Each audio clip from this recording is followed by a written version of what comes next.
When you finally master the recipe, boom! Taste buds on flick.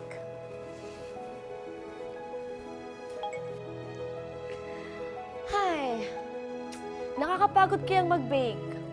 At least, mawawala yung pagod ko kapag nagustuhan nila tong mouth-watering post ko.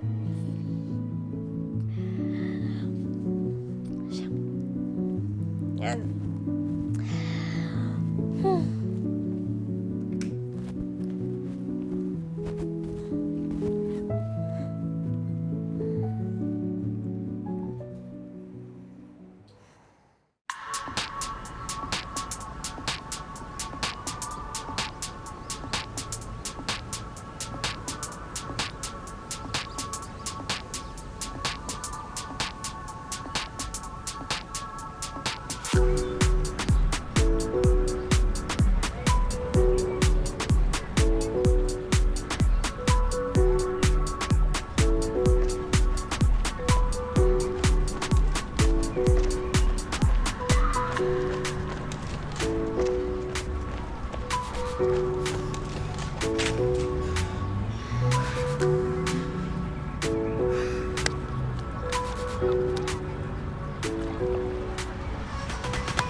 Yung velvet cake mo. Yung binake mo kahapon, binash?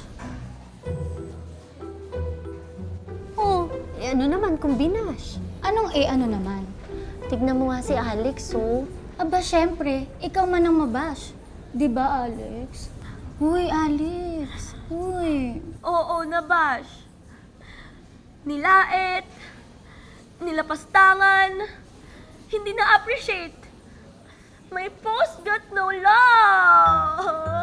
Bakit naman iba, Bash? Eh, cake lang yun ah. Anong cake lang yun? Ano ka ba naman, Bianca? Bakit naman kasi kailangan pang mag-comment ng mga yan? Hindi rin lang naman maganda yung sasabihin. Yun na nga yung sinasabi ko kanina pa, di ba? Hahanapin mo. Ito yung sabi. Ang ganda ng presentation. Nakakagutom. Gusto ko ng slice. Wow, talented ka talaga. Ang sarap naman ng cake mo. Oh, pwede ka na magbukas ng bakery.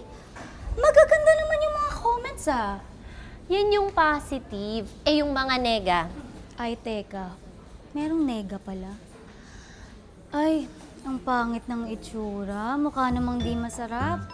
Really? Ikaw talaga ang gumawa niyan? Pabida. Your caption doesn't match your cake. Doesn't even look appetizing. Bakit ka nagpo-post ng ganito? Para lang magpakatalentado? Grabe, ang rude naman nila. Oh, di ba? Nakakainis. Meron pa. Maganda naman ang shot ng red velvet cake mo. Pero sorry, di ko type sa totoo lang. Tsaka, huwag mo pinupuri ang sarili mo. Nakakagutom? Hindi nga. Parang hindi naman. Entitled ka lang. Oo na, talented ka na. Pero kailangan bang i-post pa? Pasikat ka pala eh. Sagad ang panlalait. Tama ba yun? Bakit ganyan yan sila? No? Anong bakit ganyan sila? Hindi naman lahat mapiplease mo. Kahit na, hindi mo naman sila kilala, pero kung makapanlait ha, hindi nga nila natikman man lang ang velvet cake ni Alex. Ayun na nga, hindi mo sila kilala. Eh di wag pansinin. Anong wag pansinin? Tingnan mo nga yung friend natin. Hindi na makatulog, hindi makakain, hindi makapagtrabaho ng maayos. Wag mo na nga pansinin. Ay, hindi. Kung ako yan, Alex, babalikan ko yan. re-replyan ko din yung mga yan nang hindi sila makakatulog, hindi makakakain, at hindi makakapagtrabaho ng maayos. Yan. Yang mentalidad natin na yan ang mali eh. Kaya lalong gumugulo. Mapagpatul tayo. Ay, basta. Ay nako, tama na yung kakabuntong hininga mo dyan, Alex. Halika na, may trabaho pa tayo.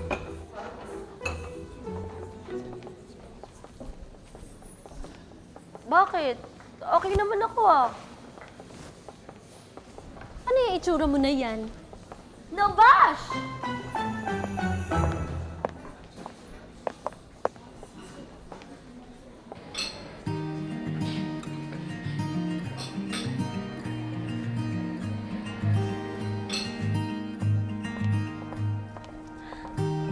In the first place, bakit ka kasi post ng post? Tapos, kapag hindi mo nagustuhan yung sinasabi or opinion ng iba, ayan, nalulungkot ka. Eh bakit ka ba kontra ng kontra dyan?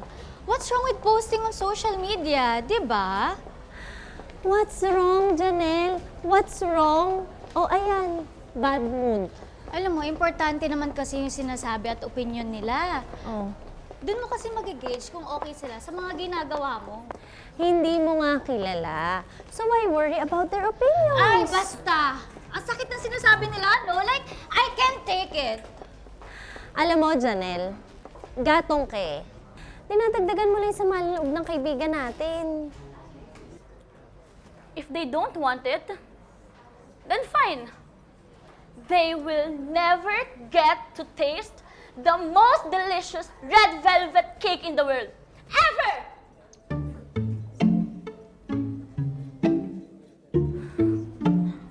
Di ba ang sakit? Gusto ko lang naman maging masaya eh. At mapasaya yung iba, tapos ganito yung matatanggap ko. Di ba, girls? May rason naman ako para maiyak. Sige, tara na, tara na.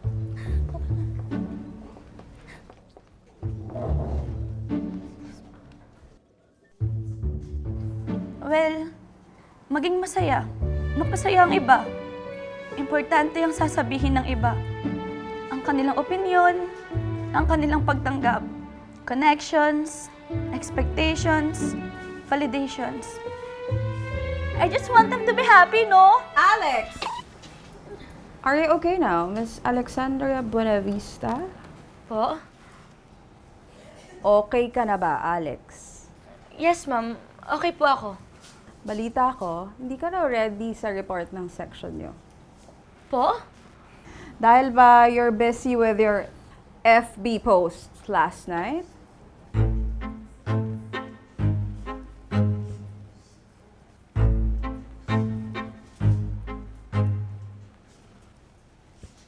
Bakit alam ni ma'am? Alex, alam na po yung opisina. Alexandria, I'm asking you. No po. I mean, yes po, ma'am. Yes na what? Na hindi ready? Yes po na ready na po ako to present. And no naman po na hindi po ako busy with my FB posts. Very good. Next time, huwag niyong dalhin sa opisina ang problema niyo sa bahay at mga alalahanin niyo sa buhay. Maliwanag? Yes, Clear! Yes, ma'am. Proceed with your report. Hi. Good morning to all of you. I sincerely apologize for being late. Come in, Blythe. Join us. Everyone, I would like you to meet the new addition to the team, our fresh-faced newcomer, Miss Blythe Mercado. Hi. It's a pleasure to know all of you. Come in, join us.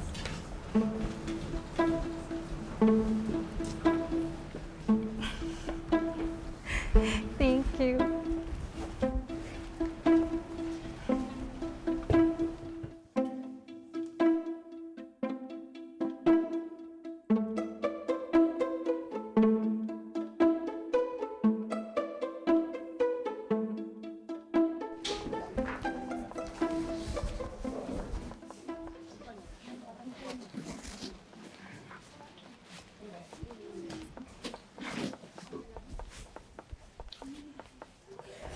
Hey!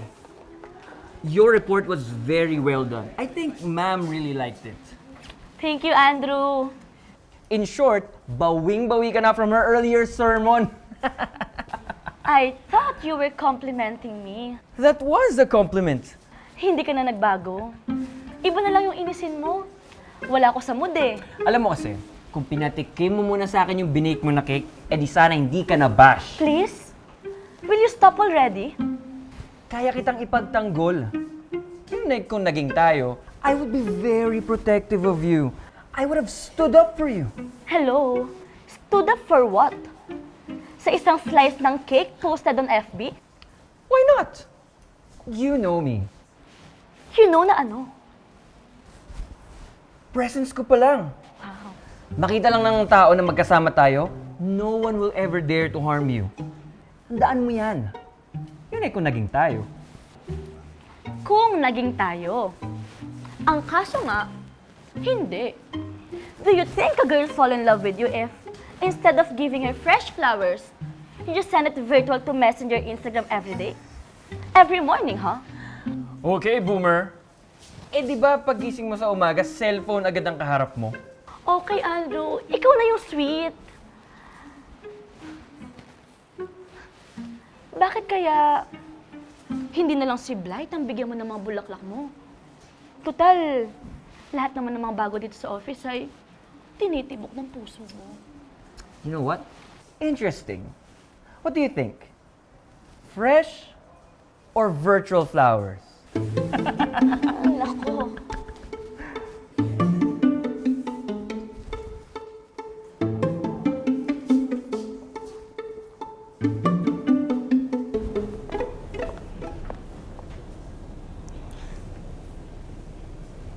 Ma'am, alam niyo po, bilib na bilib po ako sa inyo. Kasi at your age, sanay na sanay pa po kayo sa social media eh. Bakit naman? Kapag ka ba may edad na't patanda na bawal na mag-FB. Ay, hindi naman po. Ang ibig ko po sabihin nakasabay pa po kayo sa mga trending ngayon.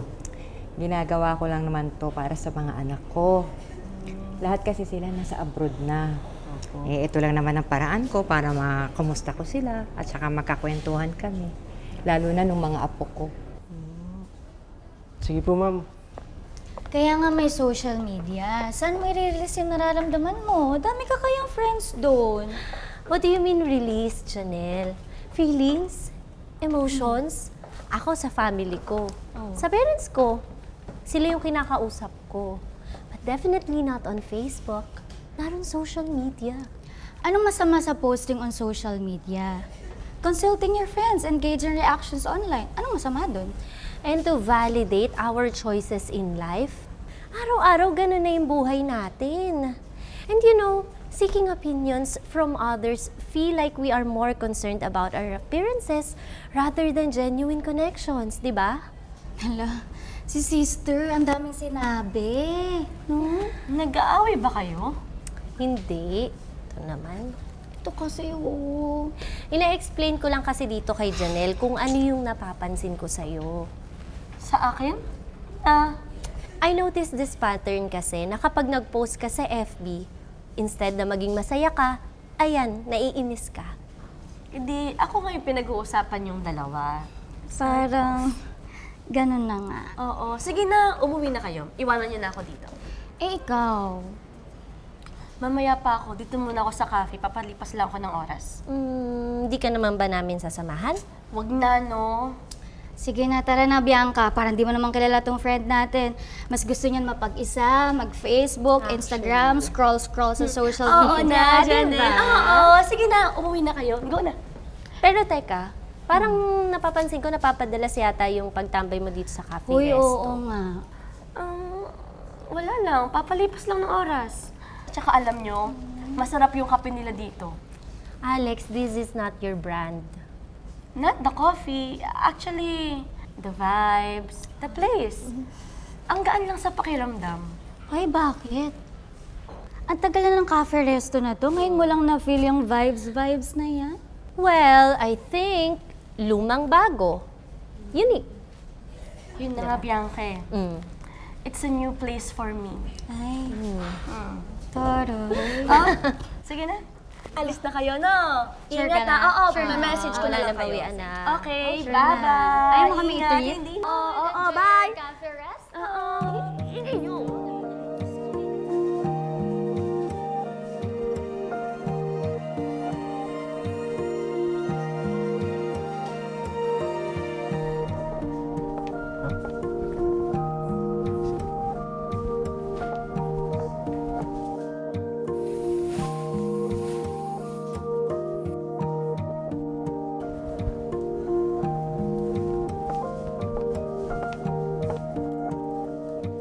Hi, Miss Alex.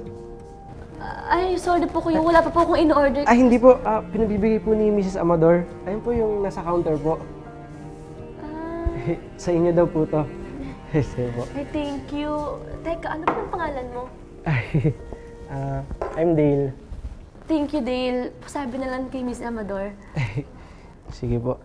If may kailangan pa po kayo, ma'am, ha, tawagin niyo lang po ako.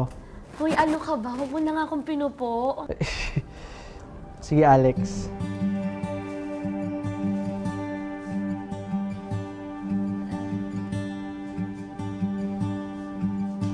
Ay, sorry, Miss Alex. Okay lang.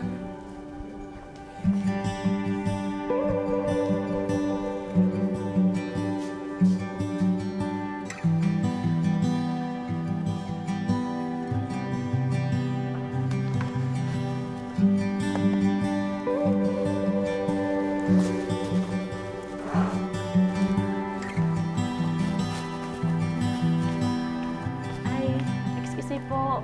Pauwi na po ako. Salamat po sa pasta. Ako nagluto nun. Wow! Personal and signature dish. Kaya po pala masarap eh. A home-cooked meal. Babayaran ko po. No, it's a compliment from us. It's for you, Alex. Alam niyo po yung pangalan ko? Nadidinig ko kapag nagko-coffee break kayo dito ng mga kaibigan mo. Ay, ganun po ba? Nakakahiya naman po. Anyway po, thank you po ulit. That's for your dinner. Baka may gusto ka pa. Pastries or another cup of coffee. Naku, hindi na po. Baka hindi na po ako makatulog nito sa sobrang kabusugad ko. Di ba wala ang maid ninyo umalis pumunta ng probinsya? Walang magluluto. Wala din ang mga kapatid mo. At wala din yata ang parents mo. So, sagot ko ng dinner mo. Paano niyo po nalaman na... Di ba nga, nag-post ka sa FB at ang sabi mo, walang pagkain sa bahay nyo. Kasi nga, umalis ang maid ninyo. Ay, oo nga po pala. Teka, alam niyo rin po yung Facebook ko? Oo, kasi nung minsan nag-post ka sa FB mo, nakatag ang cafe resto. Pinupuri mo yung mga pastries at coffee na kinain mo dito noon. Ganun po ba? Ang ganda nga ng mga reviews mo. The next morning, dumami ang mga customers ko. At hanggang ngayon, ang dami oh. Kahit po pala papaano, nakakatulong din po yung post ko. Thank you po ulit, Mrs. Amador. Oh, napaka-formal naman ng Mrs. Amador. Mami na lang or Mami Conching. Thank you po ulit, Mommy Kunching. You're welcome, Alex. Hayaan niyo po, pag-uwi ko po, magpo-post po ulit ako. Kasi kinuhaan ko po kanina yung paste. Oh, matutuwa ang anak ko niyan. Anak niyo po? Yung anak kong bunso, si Percy. Siya ang may-ari nito. Sa anak niyo po ito? Regalo ito sa akin ni Percy, yung bunso kong anak. Para daw meron akong pagkaabalahan mula nung mag-retired ako sa corporate job ko. Kagaya mo rin si Percy, mabait, masayahin, at laging nakangiti. Paano niyo naman po nasabing mabait po ako? Ramdam ko yun, Iha. Malinis ang puso mo.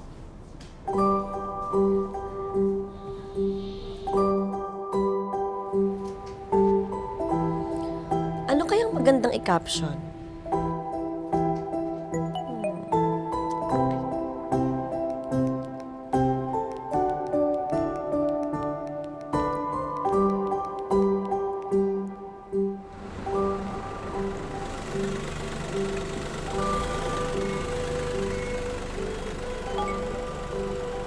Aba, ang aga yata ni Mom and Dad. Wala pang hating gabi ah.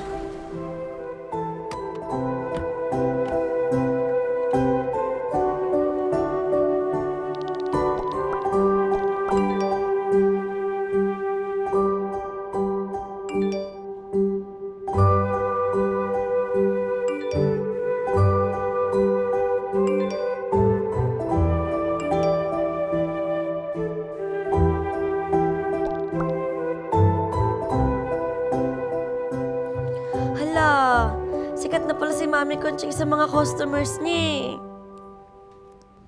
Ano ka ba naman? Nasakot ka na naman sa mga problema! Kaya ang puros kayo niya nagbibigay sa atin ng anak mo yan.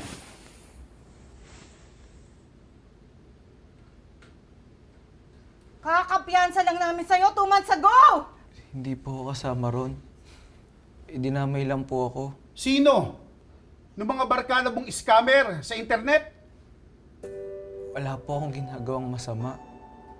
Ngayon naman, cyberbullying! Ano ka ba, Aaron? Yun na nga yung ipinagtataka ko eh. Ang dami kong messages na natatanggap. Kino-confirm nila kung ito ngang anak mong to yung trending ngayon sa Facebook. Di ba maghapon ka lang nasa kwarto? Nakaharap sa computer mo? Yun na nga yung ipinagtataka ko dyan eh. Laging computer gaming ang inaasikaso. Nagkukulong sa kwarto, tapos hindi pa nagtatrabaho. Paano ka nasangkot sa ganitong problema? Sobrang sakit ng ulo ko sa'yo! Nakakahiya tuloy sa mga ka-business transactions ko eh. Eh bakit di mo pagsabihan ang anak mo? Bakit ako? Ba't hindi mo asikasuhin yung mga anak mo? Nagkulang ba ako sa kanila? Binibigay ko lahat ng kailangan nila! Ano po ibinibigay nyo? Nasaan po kayo nung kailangan po namin kayo? Aba, sumasagot ka na ngayon ah. Daddy, Mami, pwede po ba? Pagbigyan nyo muna po akong magsalita ngayon. Once and for all, maintindihan nyo naman po yung sama ng loob ko. Ang dami kong problema. Pero wala kayo. Nagkasabit-sabit na ako. Pero wala pa rin po kayo. Kailangan ko po ng kausap. Pero wala po kayo lagi sa bahay. Kapag kailangan po namin kayo ni na Ate Alex, ni na Althea, lagi po kayong wala.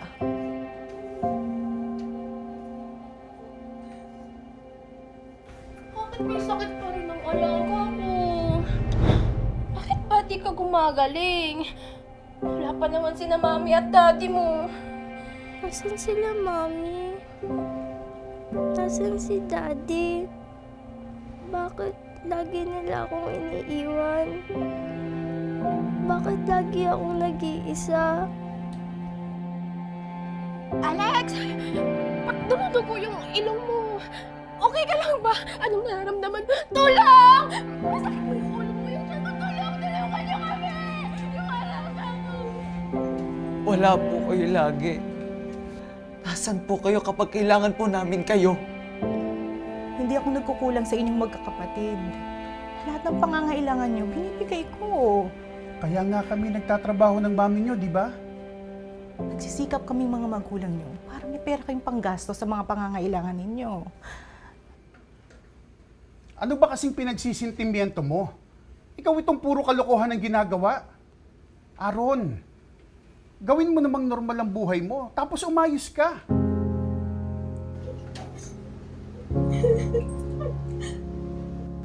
Mabuti po at naagapan ka agad. Dengue po ito. Medyo nag-critical kaya may nosebleed. Pero ligtas na ang anak niyong si Alexandria. Takot na akong mag-isa. Lagi kasi akong walang kasama. Yung pangyayari noong bata ako, doon siguro nagsimula na ayoko na lagi ako nag-iisa. Gusto ko na marami akong kaibigan. Masaya sila at masaya na din ako. Simula noon, natatakot na akong mag-isa. Natatakot na akong walang kausap. Natatakot na akong malungkot. Ayoko na malungkot ulit. Una sa lahat, ikaw pala. When I'm lost, you call my name. Sa bawat sablay, sa bawat duda, your love remains the same. Yung kayo maganda i-post dito. They're all happy to see you. Kasi Kasi naman, I just want them to be happy. Masaya ako kapag nakikita ko sila na masaya. Oh, by the way, nakita niyo na ba yung bagong post ko sa Facebook at sa Instagram? Trending na siya ngayon. Look, trending na yan. Either gustong ligawan ni Andrew si Blythe or may kailangan siya kay Blythe. Kayong dalawa, huwag nga kayong judgmental. Alex! Good morning, ma'am. I'll wait for you in my office. Po? Okay po, ma'am.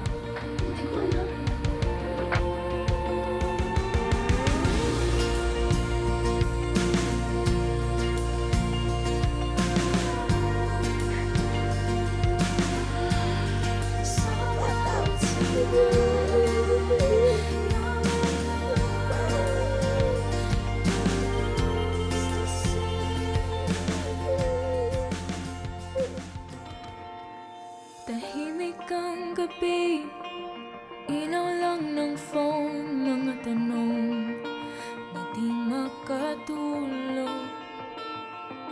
Sa dami ng mata na tumitingin, nalilimot kung sino talaga ako.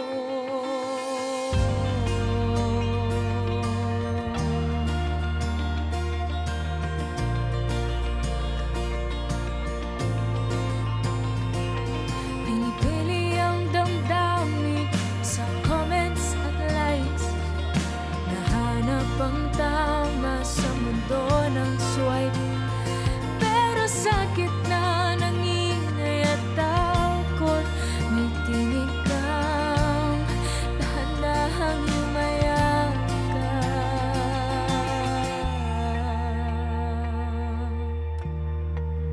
Una sa lahat, ikaw pala. When I'm lost, you call my name. Sa bawat sablay, sa bawat duda, your love remains the same. Una sa